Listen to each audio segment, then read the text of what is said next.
So I think the one thing that a lot of people might be able to notice when they watch the older Spider-Man movies, and that includes the Sam Raimi and the Mark Webb ones, is when you look at the swinging and how that mechanic is always almost romanticized.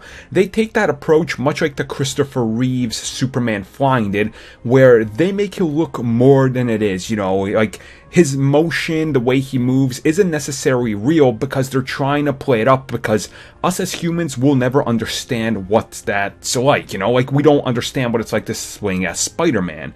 And largely when you watch it, it's bigger than life and Spider-Man is out there, he's in the middle of Times Square, like swinging on 30, 40, 50 stories high, and it's very much an aspect of the character that gives you those grand teaser shots.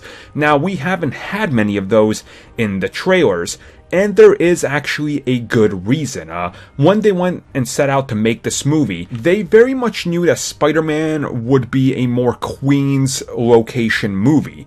Therefore, if you've ever been to New York, you know that Queens isn't necessarily Manhattan in like the slightest, so you gotta kind of keep him closer to the ground. And not only that, they also justify that from a storyline standpoint that kind of will be hinted on in the movie. Essentially, imagine you just now got these powers. Is the first thing you're gonna do is walk to the top of the Empire State Building, jump off, free fall 35 stories, and then shoot the web? Probably not, especially if you're younger and you're probably going to have some of these fears and everything. So they said they essentially want to build up to become that Spider-Man, so when he's swinging through New York, he's got there through learning, through having a bunch of confidence in himself, and he kind of grows up into that Spider-Man that we know, that we saw in the previous movies. And I honestly love that. When you look at it, Tony Stark didn't begin just by building the first suit of armor, and then the first suit of armor has all these bells and whistles that the latest suits have, right? He started off at a ground level. Captain America, same thing. He gets better and better as it progresses.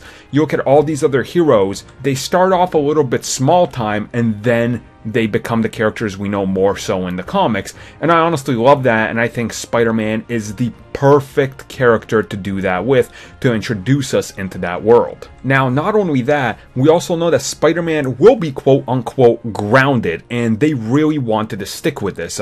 When you look at it, like I said, it takes place largely in Queens, but not only that, they've dealt with this rich guy who has this suit of armor. They've been dealing with a Norse god. They've dealt with this giant green monster.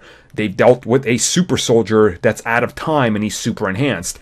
Never in the MCU, unless you're including the Netflix shows, have we had a very street level character. Now, not only that, with Peter Parker, we have someone that's very young. He's 15 years old. What's he going to do with these powers? How does he look up to these heroes? It's these type of questions that they really want to go after. And I honestly think that's really awesome, because I think the MCU needs that. So you guys, let me know your thoughts and feelings on all of this.